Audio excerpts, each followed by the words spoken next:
DG Stéphane oh. Balamwange Congo ya Lumumba Congo na fachi beton tango ekoki oyo tango ango yango yo ekoki tolanda kango Papa Stéphane Balamwange oh yeah. Messieurs, dames, bonjour et bienvenue dans votre émission Tango Koki. Vous êtes sur Tango Koki RDC, le patriotisme et la méritocratie au service de la nation. Vous savez très bien que je suis le général de l'armée numérique et j'aime beaucoup parler de l'armée, beaucoup parler des questions liées à la sécurité et politique pétrolobélac. Je reçois pour vous l'homme du moment. Il s'appelle Kake Bulindi. Kake Bulindi a qualifié Tshisekedi d'héros vivant. C'est trop fort. Pourquoi il a dit que Tshisekedi est un héros vivant? Il est notable du Sud Kivu. Moko Yabato Babanda opposition à Joseph Kabila. Pour dire Kabila non, toto. Arrête d'abord, monsieur Kabila, arrêtez-vous d'abord. Ce que vous faites ici, ce n'est pas normal, arrêtez-vous d'abord. Oh oui, il fait partie de ces gens-là. Il connaît le massacre, la guerre sur l'Ukraine. Il va nous parler un peu des choses dans cette émission et nous retournons. Pour guerre ici là entre RDC et Rwanda, Bazoï Bisabiso Likambo Oyetali, accord de paix. Rwanda a exigé neutralisation, il y a FDLR. Et le gouvernement congolais a accepté. Mais, na Oyetali retrait. Il y a des troupes au Rwanda tiennent à RDC. Joao Lorenzo dit, nous sommes encore dans l'impasse. C'est trop fort. Ah, Seigneur. Parfois, on dirait, pas c'est dans mon thème, parfois on dirait ça va aller. Bon, ça ira. Allons-y. Le recette pour la réussir sa guerre dans l'Est, c'est comment? Ok? Merci. Tout ça, Ouana. Monsieur Kake Bulindi, bonjour. Bonjour, monsieur le journaliste. C'est pour une première? Oui, je profite de votre micro. Prière de pousser le micro vers vous.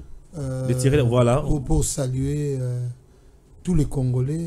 Je salue d'abord le numéro 1 de la République, le président Félix-Antoine Tshisekedi Tshilombo, et tous ceux-là qui vivent l'amour du président de la République. Très bien. Vous êtes notable du Sud Kivu. Yes. Ah bon? Oui. Notable ou leader? Il faut même ajouter que je suis un candidat sénateur honoraire. Merci. Oui. Notable ou leader? Avez-vous la différence? Je suis les deux. Ah. Ah oui. Vous là, leader du Sud Kivu? Parce que dans la ville de Bukavu, j'ai déjà organisé, par exemple, une manifestation de 15 000 personnes. Dans la ville de Bukavu? Oui. Il y a moins de gens qui ont fait ça. Non, les grands notables, les grands leaders du Sud Kivu, les grands leaders du Sud Kivu, c'est Kamere. Oui, je le reconnais. Je le reconnais d'ailleurs, les seuls. Le seul grand. Et nous venons après. C'est ça que je dis. Le seul grand leader du Sud Kivu. Au Sud Kivu, il y a un leader qui s'appelle Vital Kamerhe. Le seul grand. Vous savez, je vais vous expliquer quelque chose. Vous savez, il y a une confusion dans les termes notabilité. Oui. Il y a des gens qui pensent qu'on est notable quand on a beaucoup d'argent, on est notable quand on a beaucoup de véhicules, on est notable quand on a beaucoup d'immeubles. Et oui, et il y a d'autres qui pensent qu'on est excellence, c'est quand seulement on est ministre. Vous pouvez être notable sans avoir 2 millions de dollars détournés ou avoir 15 millions ou avoir 10 millions de dollars. Donc la notabilité, c'est autre chose que ça. Et là, moi, je suis notable. La notabilité, c'est au fait une personne qui est acceptée dans la communauté au travers de son savoir-faire, son savoir-vivre et son savoir-être. Vous n'avez pas cité Bahati Lukwebo comme grand leader. C'est un stratège, ce n'est pas un leader. Hein? Mais oui, vous pouvez avoir vos stratégies pour avoir les députés, mais vous n'êtes pas leader. Mais par contre, Vital Kamerhe, c'est un leader. Et grand stratège. Bon, moi j'ai dit que Bahati Lukwebo c'est un stratège, un non-leader. Bahati Lukwebo c'est pas un leader. Donc c'est un stratège. Vital Kamerhe c'est un leader. Stratège, je me réserve. Donc, vous voyez, Vital Kamerhe peut savoir. En fait, Vital Kamerhe aussi, il faut le dire, hein, en toute sincérité, il est accepté par tout le monde. Accepté par tout le monde. Oui, oui. Donc, il y a même, Vital Kamerhe a même de gens qui ne sont pas de son parti, mais qui croient en lui. Donc, il y a des gens qui pensent même que Vital Kamerhe, ça peut être une doctrine. Ce n'est pas normal. Oui, donc il y a du camérisme qui est en train de naître. Bon, vous voyez, hein? Donc Vital Kamerhe, en fait, il a eu les dons de... Je ne sais pas si c'est une grâce. Hein? Il sait quand même haranguer la foule, amener les gens vers lui et dans tous les territoires du Sud Kivu. Très bien. Kamerhe peut passer. Mais Bahati Lukwebo, il va m'excuser, c'est un stratège. Donc, il peut mettre ses moyens pour conquérir autant de députés. Et sa grandeur va de sa stratégie. Mais tandis que Vital Kamerhe, sa grandeur, c'est vraiment inné. Il est accepté. Ah, merci beaucoup. Et voilà, c'est à lui. Et hein? nous autres maintenant, Hein, nous sommes des leaders, mais nous ne sommes pas dans la même génération. Parce qu'il faut comprendre que l'argent compte beaucoup aussi dans le leadership. L'argent. Oui. Ok. Ça compte aussi. Parce que les autres, ils font bien leur visibilité à cause de l'argent. Donc moi par exemple, je dois d'abord vous remercier quand je viens dans votre chaîne comme ça. C'est par patriotisme que vous me recevez. Bien sûr. Je ne suis pas facturé. Oui. Mais si je dois aller dans d'autres chaînes que je ne vais pas citer ici, bon, on va me demander beaucoup d'argent. Merci. On va me demander beaucoup d'argent. Mais le leader avec Mani, il dit non, il a droit à tous les chapitres. Peut-être si nous sommes devant les micros, on ne dira pas la même chose. Merci beaucoup. Dans le même terme. Vous êtes notable du Sud Kivu. Merci. Ce qui veut dire que vous avez quand même connu toutes les époques, tout le temps passé dans des troubles dans cette province. J'ai connu toutes les guerres. Toutes les guerres de... L'AFDEL est entré au pays passant par mon quartier. AFDEL. Je parle de mon quartier. Donc ils sont passés par mon quartier. Donc j'ai vu l'AFDEL entrer. Donc vous ouvrez les rideaux comme ça, vous voyez les gens qui sont en train d'entrer. Quel quartier comme ça? À Mungwa, Bukavu, tout le monde connaît les gardiens. Quartier Mungwa. Mungwa, Bukavu. Ah, Mungwa. Oui, donc vous êtes au sommet, vous voyez les Rwandais en bas. Ah, je vois, je vois. Oui. Donc, en fait, j'ai vécu toutes les guerres. J'ai vécu Mutebussi. Mutebussi, il est entré, j'étais déjà à l'avenue résidence numéro 13 à Bukavu. Et lui, il logeait au numéro 14. Mutebussi. Oui, c'était mon voisin direct. Donc, quand Mutebussi a commencé la guerre, c'est mes enfants qui souffraient et mon épouse. Et il faut même ajouter à cela que quand Koundé est entré avec Mutebussi, les viols ont commencé dans notre quartier. Koundé abattoir. Oui. Parce qu'on violait par numéro de maison. Si on a violé au numéro 8, on s'est arrêté au numéro 8 aujourd'hui. Demain matin, on commence c'est par numéro 9. Oui.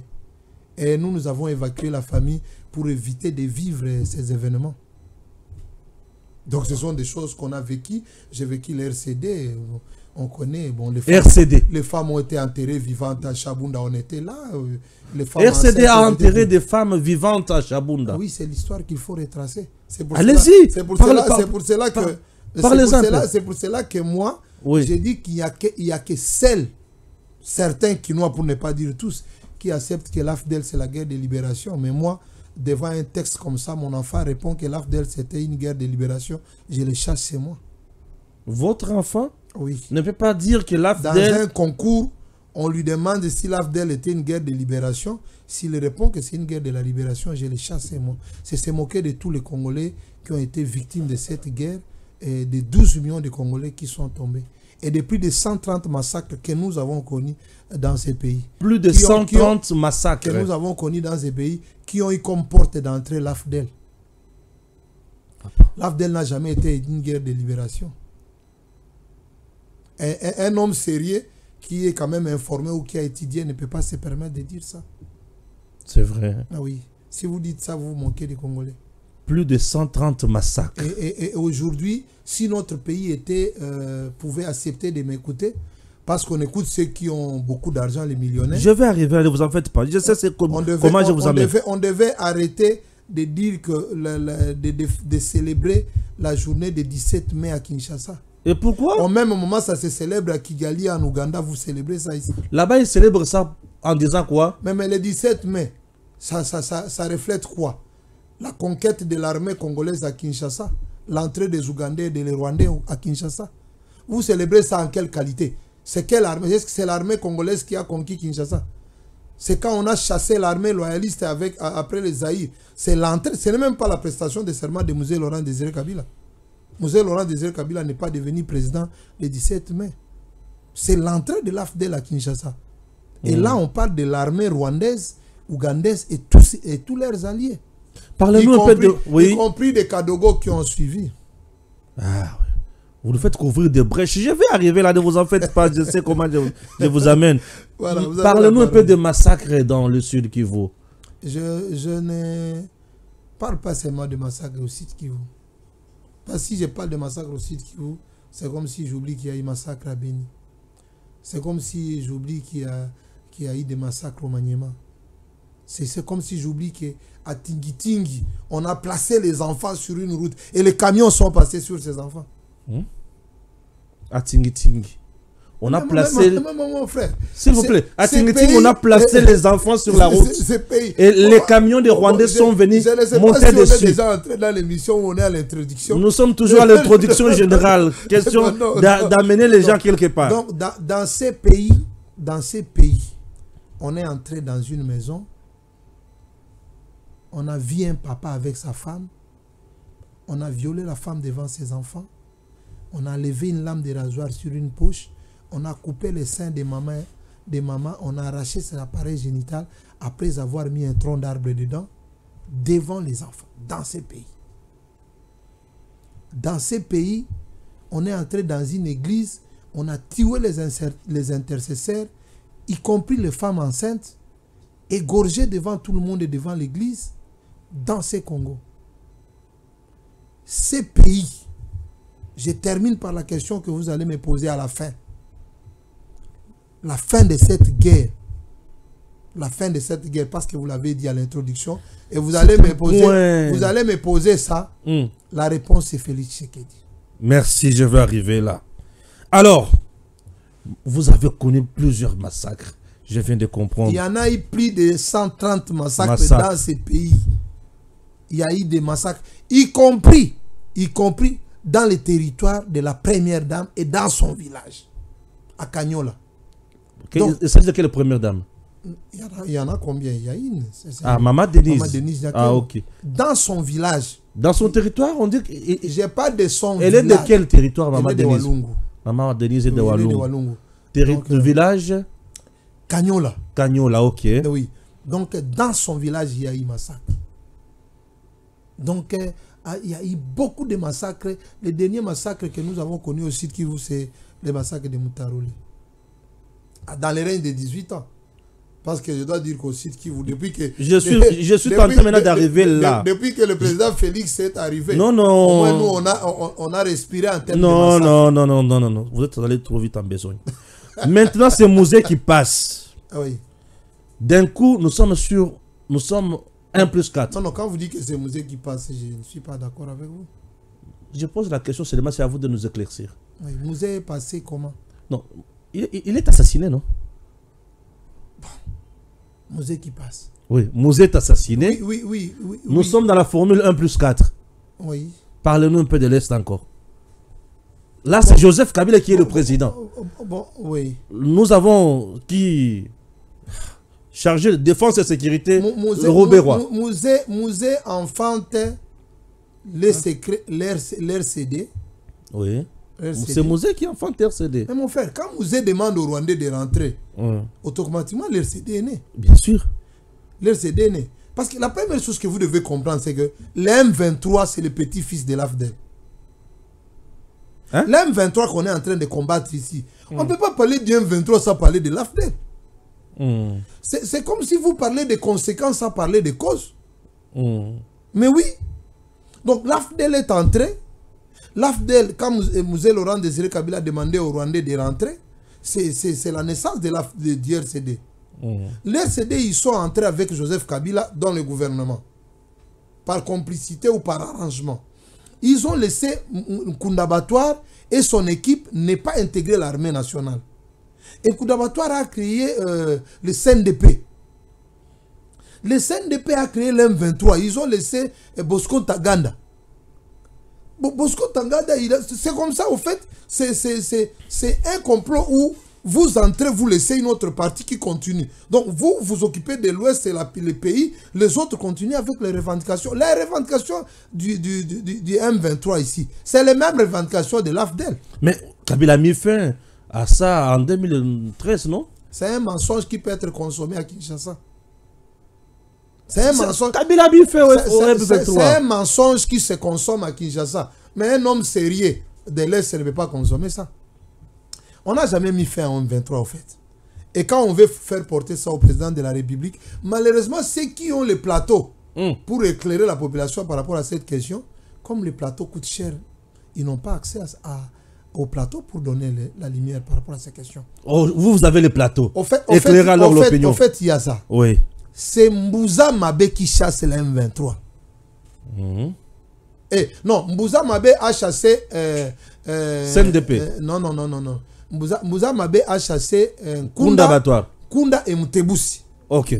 C'est Mamadou Ndala qui chasse le M23. Mamadou Ndala n'a pas chassé le M23 en complicité avec Kinshasa. Il a fait de lui-même. Ah, il l'a fait de lui-même. C'est scandaleux de vous dire ici que Kinshasa envoyait des armes là et autres munitions. À l'exemple, on vous envoie la Kalachnikov et les munitions TDR R4. Comment ça? Oui, parce qu'on vous envoie les armes et les munitions que vous ne pouvez pas utiliser au front. On vous complique seulement de vie. C'est scandaleux de vous dire que toutes les fois que Mamadou Ndala avançait au front, il y avait des coups de téléphone qui venaient de Kinshasa pour lui demander les essais, les faits. C'est votre pays qui vous interdit d'avancer. Mais quand le M23 avance, le pays n'interdit pas au M23 d'avancer. Et quand Mamadou Ndala a chassé le M23, une vérité qui doit sortir au grand jour, c'est que Mamadou Ndala était dans l'obligation de prendre le téléphone de tous les officiers au front. Tous les officiers au front, on met dans un sac. Il coupe son téléphone. Il dit Kinshasa ne me donne pas des instructions. C'est comme ça que le M23 est parti. Bon, si vous dites que le M23 est parti avec le gouvernement, il ne faut même pas mettre ça sur le compte du gouvernement, parce que si vous mettez ça sur le compte du gouvernement, donc vous crachez sur la mémoire de Mamadou Ndala et tous ceux-là qui l'ont accompagné. Et comment il est mort, Mamadou Ndala? Je vais y revenir. Vous chassez le M23. Les M23 vont en Ouganda, à Nairobi. Mais pourquoi une rébellion que vous avez chassée, vous allez négocier avec eux? Une rébellion qui ne constitue plus une menace pour votre pays. Si réellement vous les avez chassés, s'ils n'ont pas été chassés par Mamadou Ndala, pourquoi ils sont partis négocier?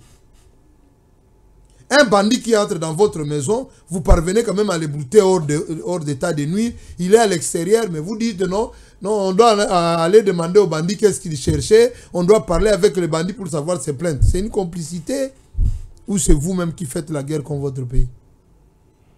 Vous voulez dire que Joseph Kabila était en complicité avec l'ennemi? Mais vous réfléchissons ensemble. Je pose des questions. Quelle était la raison, quelle était la raison après que l'M23 soit chassé par le gouvernement, acceptons entre guillemets, d'aller encore négocier avec l'M23?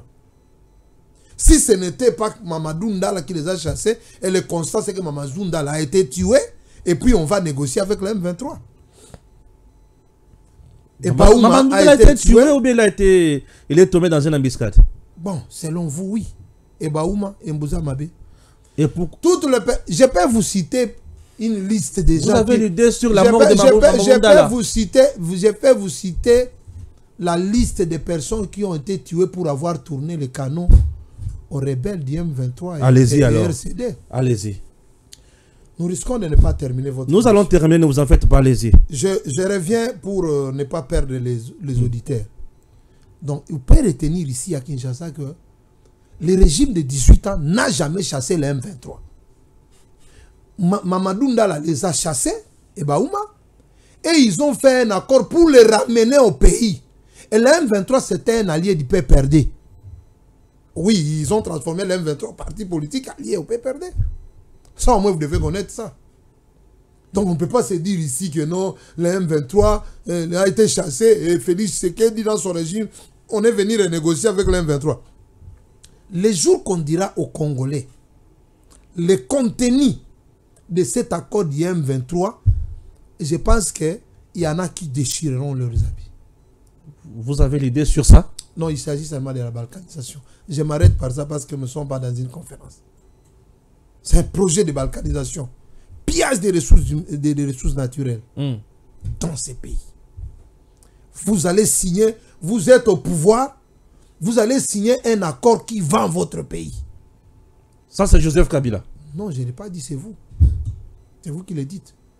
Mais c'est bien lui qui était le président. Je cite moins les gens dans l'émission. Ah, vous citez moins les gens. Non, les gens doivent... moi, je dois citer les gens pour bien contextualiser les choses. Non, moi, j'ai dit que nous sommes dans le régime de 18 ans.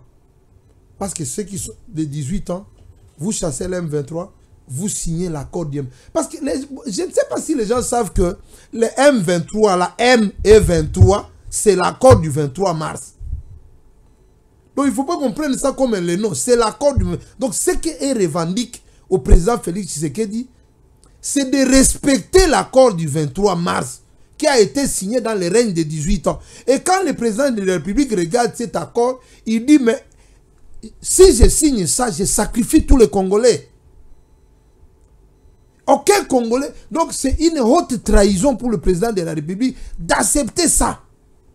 Et c'est à ce niveau-là que le président est bloqué. Mais oui, mais il fait quoi? Il fait quoi? J'ai dit dans une émission, hein, le président Félix serait aux côtés de moi. Je lui donnerai une révélation qu'il ne connaît pas. Au fait, ce comportement du chef de l'État, Félix Antoine Tshisekedi, ce n'est pas né de lui. C'est un héritage de Etienne Tshisekedi. L'AFDEL est entré au pays, ils ont tué un archevêque qu'on appelle Muzirwa, qui est du reste un héros, à Bukavu, qui avait refusé l'occupation. Parce que moi, je t'ai dit, vous appelez l'AFDEL une guerre de libération, moi, c'est une guerre d'occupation ou autre chose. Il y a beaucoup de mots. Etienne Tshisekedi vient en 2011 à Bukavu. Il dit, je vais aller au mausolée de Muzirwa. Il arrive au mausolée de Muzirwa, il pleure. Il dit, Muzirwa, tu es mort pour ce pays. Les raisons pour lesquelles tu es mort, refusant l'occupation des Rwandais dans ce pays, nous allons le continuer. Ça, c'est Etienne Tshisekedi. Nous allons le continuer. Et si nous ne parvenons pas à le continuer, rassurez-vous que nos fils vont le faire. Je suis en train de chercher cette vidéo-là. Hein, parce que je connais quelqu'un qui filmait ça. Nos fils vont le faire. C'est ce qui fait que spirituellement, le président de la République, sans sa volonté, c'est un héritage spirituel qu'il a eu. Raison pour laquelle vous l'appelez héros vivant. Non, ça, je vais vous expliquer beaucoup de choses. C'est vraiment un héros vivant. Ça ne peut pas faire objet d'un débat. Tshisekedi héros vivant. Oh oui. Ah.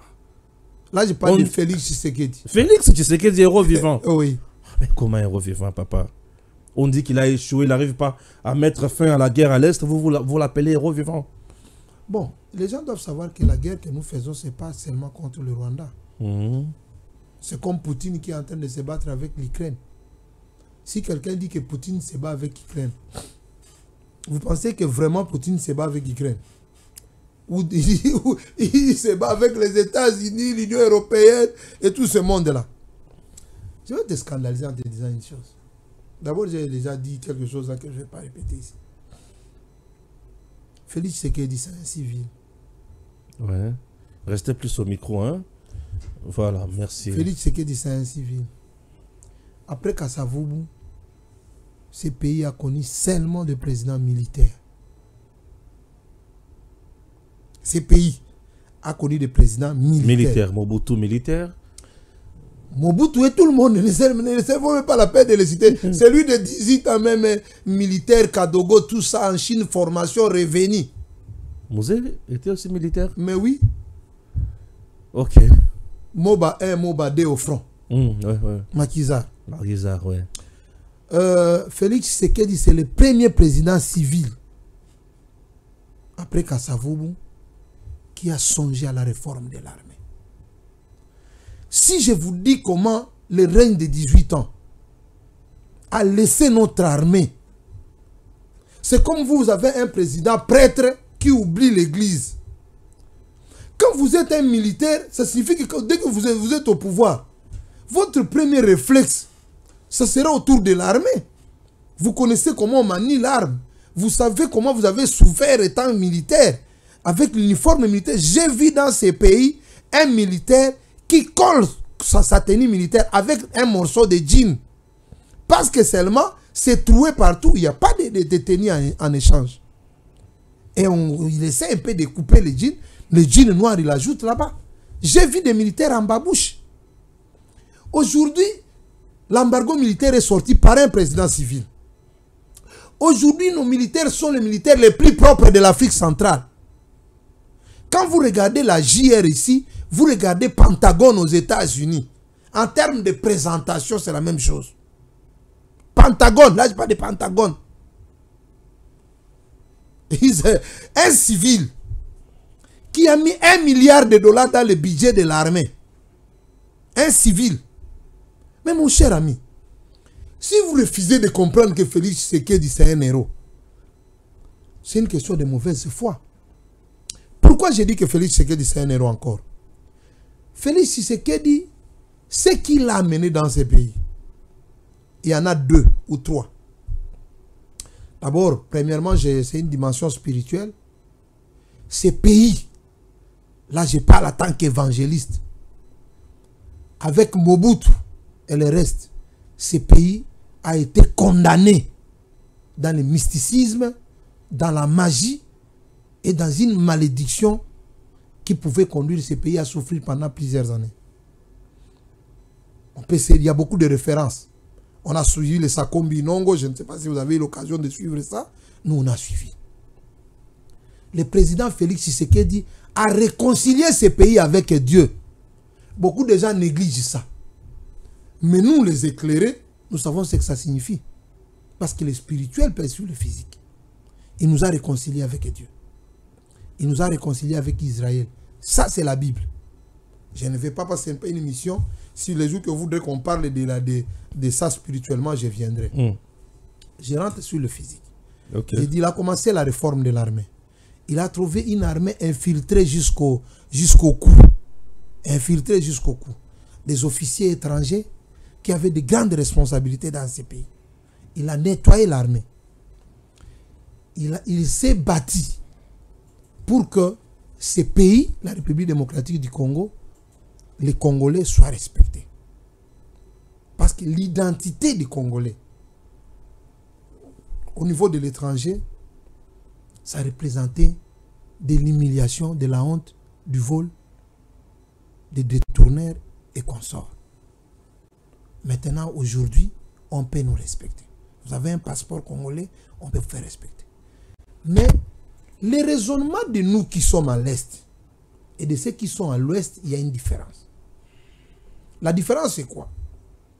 Nous, notre priorité, c'est la sécurité. Notre priorité, nous avons notre coltan, nous avons tout ça et choses. Nous, notre priorité, c'est la sécurité. Messieurs les journalistes, laisse-moi vous dire que nous avons des parcs chez nous.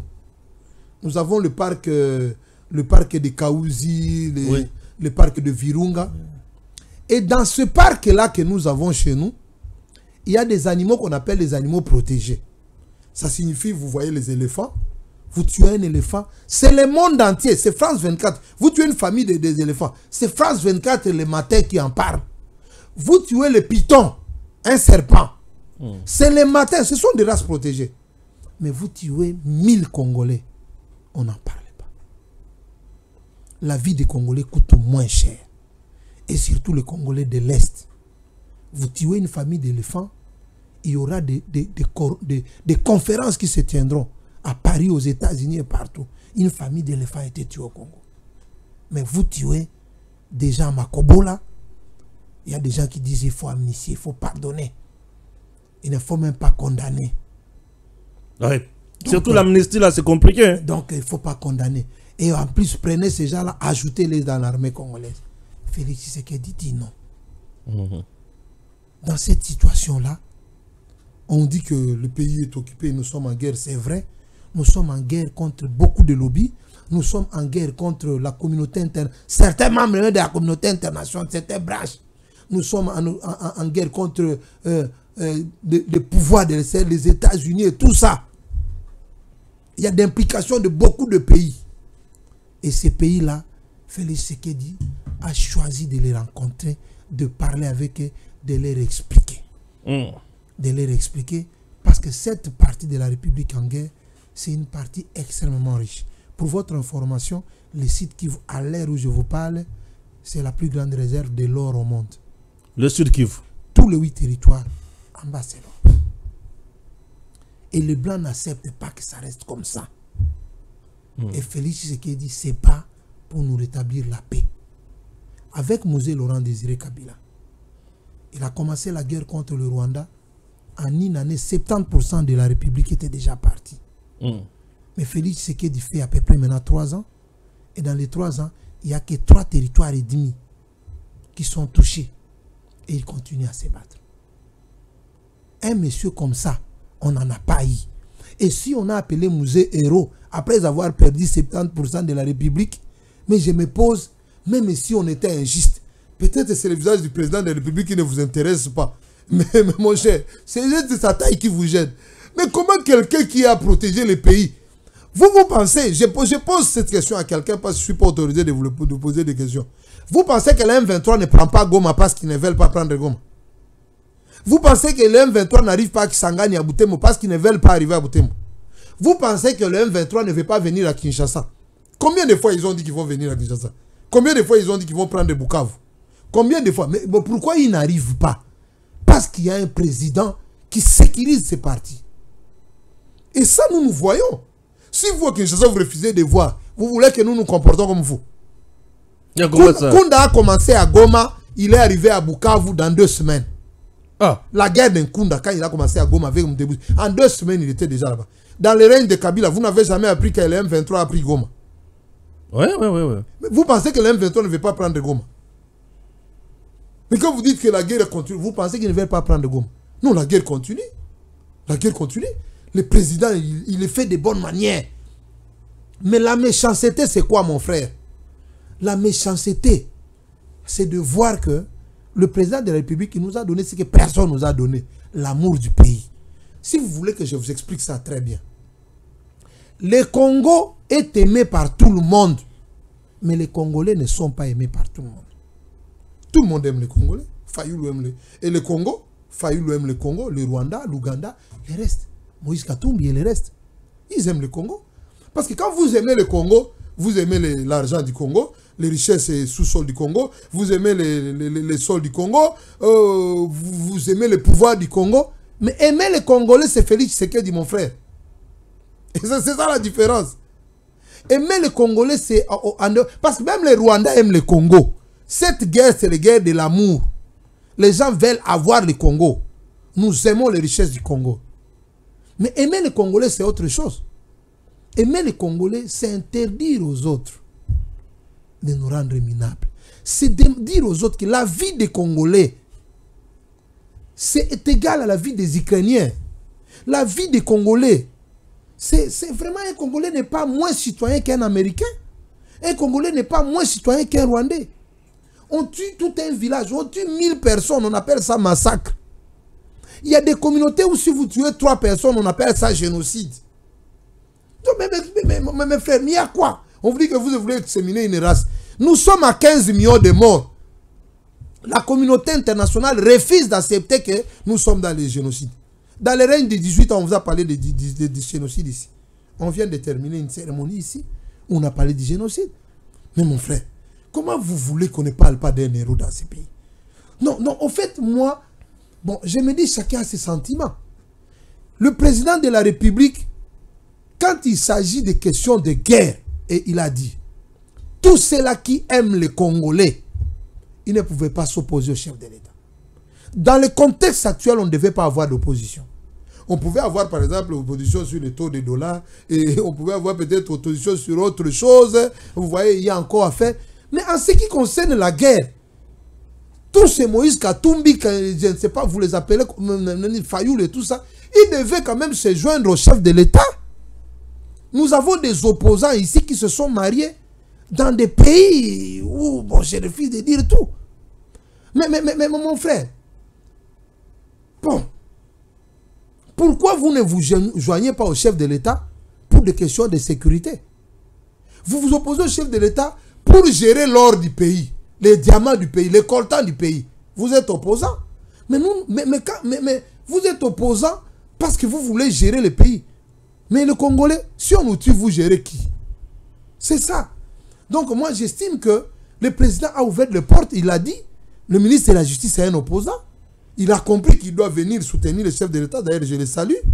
Et il est venu, il a dit que non, Nanga, on doit le traduire en justice.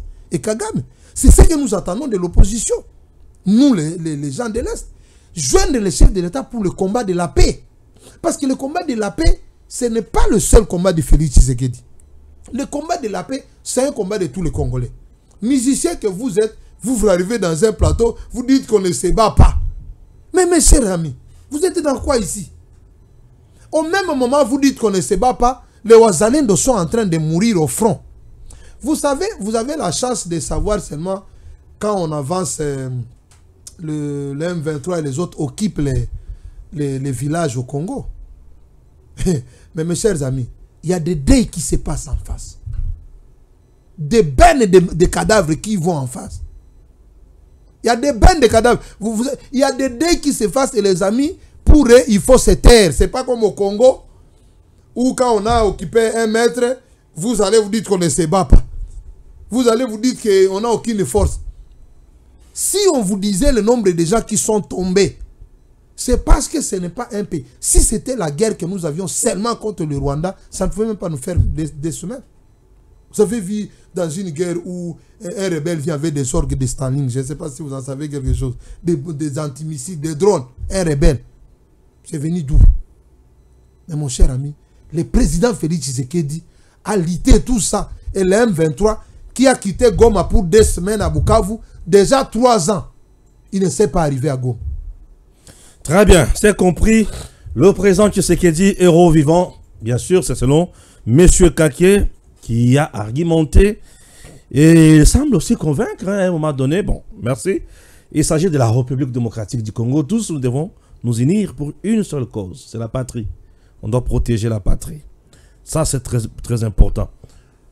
Accord de paix. Oui. On dit Rwanda exige la neutralisation de FDLR. Kinshasa accepte. Kinshasa dit il faut retirer aussi des troupes du sol congolais. Rwanda hésite. Accord de paix. Pensez-vous avec les Rwandais, si on signait un accord de paix, il y aura vraiment la paix à l'Est? Je vous dis que la plus grande difficulté, c'est l'opposition. Si tous les Congolais avaient la même charge de la recherche de la paix, je pense qu'on n'arriverait pas à ça. Il y a certains Congolais qui se disent que la recherche, si le président Félix échoue, ou s'il ne réussit pas à rétablir la paix, ça nous fait un discours de campagne et d'opposition. Il y a d'autres qui sont malades quand ils apprennent qu'au front, les Ouazalendo et l'armée congolaise a récupéré des espaces. Ils ne dorment pas. Et ils prennent le champagne quand ils apprennent qu'on nous a attaqués. Dans ces pays. Dans ces pays. Mais qu'à cela ne tienne, nous demandons au président de la République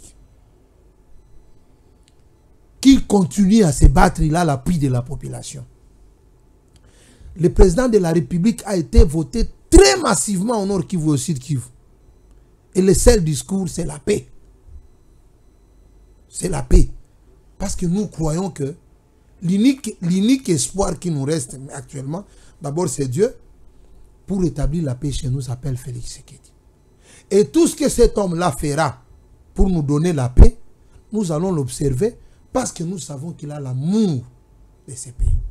Mais si je vais maintenant comme analyste, je me demande, cette communauté internationale aussi, qu'est-ce qu'elle nous cherche? Parce que ce n'est pas dire que Kinshasa accepte. Ce n'est pas dire que Kinshasa accepte.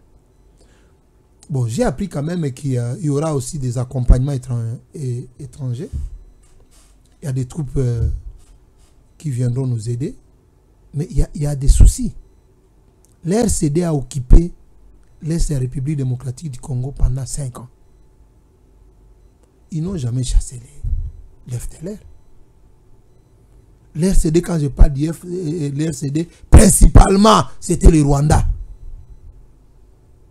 Mais pourquoi eux, même s'ils avaient besoin des FDLR, ils ne sont pas rapatriés chez eux? Pour une petite information, j'ai travaillé dans le rapatriement des réfugiés rwandais au Congo, dans un programme. J'ai eu la chance de travailler dans les PNDDR, donc ce qu'on appelait la CONADER ici. J'ai eu la chance de travailler aussi dans une ONG qui travaillait sur les rapatriements des réfugiés avec l'UHCR, en partenariat avec l'UHCR. J'en ai vu et je connais beaucoup de choses. Malheureusement, pour certains, on ne peut pas les dire ici. Mais je vous dis seulement que les réfugiés rwandais au Congo, c'est une marchandise dangereuse pour le président de la République. Ce qui est malheureux, c'est que nous, quand nous cherchons à rencontrer les chefs de l'État, 2 ans déjà, je ne sais pas qu'est-ce qui se passe dans son cercle, mais on ne peut pas vous accorder cette chance-là. Je salue le président de la République pour son patriotisme. Un boxeur peut gagner le combat et au lendemain, il rencontre les chefs de l'État. Moi-même, je suis fan du boxeur. Je ne condamne pas cette action. Un musicien peut avoir le concert et rencontre les chefs de l'État. Bon, j'encourage ça. C'est vraiment la proximité du président de la République. Mais nous aussi qui voulons parler de la paix, est-ce que nous pouvons avoir l'occasion de parler de cette paix-là avec lui? Est-ce qu'on peut nous donner cet espace? Vous, au moins, vous nous donnez cet espace. On est venu, on est là. Est-ce qu'il y a une question comme ça, on peut discuter ça aussi avec les chefs de l'État? Peut-être il y a des questions qu'on ne peut pas dire ici, mais on peut quand même les dire quand on est en face de lui. Mais je vous dis que, travaillant en partenariat avec les HCR, j'ai fait un constat. C'est que les Hutus congolais, les Hutus rwandais, qui sont au pays et qui sont rapatriés avec la CNR, si je ne me trompe pas, si ça n'a pas changé, et les HCR, ils font une rotation, mon frère. C'est-à-dire quoi? Et on les appelle les Makanaki, ceux qui font la rotation. Ça signifie que ils quittent le Congo, ils vont au Rwanda, ils rentrent au Congo, ils vont au Rwanda. C'est devenu un cycle interminable. Et la première chose que le chef de l'État peut faire, c'est d'arrêter ce cycle. Parce qu'ils vont au Rwanda, on les sensibilise, en civil ou en militaire, ils rentrent encore au Congo. On les appelle maintenant au Congo les FDLR et tout ça. Mais ces mêmes personnes-là, ils sont ici cette semaine, la semaine prochaine ils sont au Rwanda. Et ils sont ici en arrangement pour certains, pas tous, avec le pouvoir du Rwanda. Ça signifie que si vous quittez ici, vous quittez le Congo, nous au Rwanda on ne va plus vivre. Restez là-bas. Si vous voulez voir vos familles, vous venez ici, vous rentrez. Donc ce projet de rapatriement de réfugiés rwandais devait être un projet calculé en temps. Et le président de la République dit ce projet-là, nous l'arrêtons d'ici 6 mois. Si le dernier Rwandais ou FDLR n'est pas rentré, nous le considérons d'une autre manière. Ou soit vous le prenez pour réfugié, vous l'envoyez dans un autre pays. Il y a des réfugiés d'autres pays qu'on sollicite pour venir rester ici. Parce qu'il reste en Libye pour le Rwanda. Le Rwanda dit non, et il y a des FDLR là-bas chez nous. Bon, nous devons arrêter ce projet. Alors, je ne sais pas si vous comprenez comment ça se passe maintenant. Quand vous dites qu'il faut négocier, mon frère, si la communauté internationale était sincère avec nous, pourquoi après 27 ans de guerre, on n'a jamais demandé à Kagame de négocier avec les FDLR? Ah, ça, c'est compliqué. C'est une question que tout citoyen normal peut se poser. Pourquoi vous imposez le Congolais à négocier avec les rebelles, mais vous refusez que Kagame négocie avec les rebelles? C'est pour que ces rebelles servent d'alibi à Kagame de pouvoir déranger le Congo. Pourquoi il n'y a pas un dialogue inter-rwandais? Où vous prenez, parce que ce n'est pas tous les Rwandais qui sont les génocidaires. Il y a des petits Rwandais qui sont arrivés au PC 27 ans, des gens qui sont arrivés à 4 ans, à 5 ans, qu'on appelle FDLR. Il y a la résistance, c'est là qu'on appelait Interamwe. On retrouve pour beaucoup des Interamwe et génocidaires. Mais les FDLR, ce sont des résistants. Pourquoi on ne peut pas dire aujourd'hui qu'au Rwanda, on ouvre aussi le dialogue là-bas? On ouvre, le dialogue ne peut s'ouvrir seulement qu'en RDC. Donc ça ne peut s'ouvrir qu'en RDC. Et puis vous demandez à RDC de chercher les FDLR. Pourquoi vous ne pouvez pas demander le dialogue? Pourquoi vous ne pouvez pas demander au Rwanda de partager le pouvoir avec les FDLR? Pourquoi vous, les rebelles qui sont... Pourquoi vous ne pouvez pas demander d'insérer l'armée, l'FDLR dans leur armée? Tout ça, c'est seulement possible au Congo. Et quand Félix Tshisekedi dit non à ça, vous dites non, Félix Tshisekedi, non, mon frère. Celui-là, c'est un héros. Donc, qu'est-ce que ça ne plaise à celui qui ne veut pas nous attendre sur cette voie-là? Mais nous ne disons pas qu'il est héros par rapport au taux de dollars. Nous disons qu'il est héros par rapport au combat de la recherche et de la paix. Merci beaucoup. Voilà. Merci, c'est bien dit. Et on a presque tout dit par rapport à ce que je cherchais. Merci, mon invité a quand même satisfait. Vous avez entendu. Et c'est question Yasuka. Le parti au pouvoir UDPS aujourd'hui, parti présidentiel, c'est juste un parti au pouvoir. Le parti présidentiel n'existe pas. UDPS c'est un parti comme tous les autres partis. Et surtout que le président Tshisekedi, il a été candidat indépendant. C'est là que ça complique encore. Il n'est même pas candidat de l'Union sacrée. Tshisekedi a été candidat indépendant. Donc c'est mon candidat aussi. C'est le candidat du peuple. De tout le monde. Ah, voilà, merci. Ah, quelle sagesse Tshisekedi. On a placé Tata Moko na UDPS. Comment on a? Deo Bizibou Balola. Deo Bizibou Balola. Oui. Deo Bizibou Balola, on me dit qu'il est du Sud Kivu. Oui. Il est notable Sud Kivu. Tu connais Deo Bizibou? Oui, je connais. Avant que j'arrive à ça, je vais vous dire bon, une petite faiblesse que j'ai toujours pensé, hein, qu'on a eu dans l'Union sacrée. Là, j'entre dans la gouvernance. Dans l'Union sacrée, mais qui devait être corrigé par l'UDPS. Oui, qui devait être corrigé par l'UDPS. Et je pense que Deo Bizibou peut corriger ça. Deo Bizibou. Je vous parle d'abord de l'erreur. On ne peut pas faire une coalition des canards avec les cochons, les chèvres, avec les éléphants. Non. Les serpents. Au fait, l'Union sacrée, ce n'est pas l'arche de Noé. Où on a trouvé tous les animaux et ils se respectaient dedans. Non. L'IDPS, c'est l'Union sacrée. Parce que le président de la République, Félix-Antoine Tshisekedi, a sa vision propre.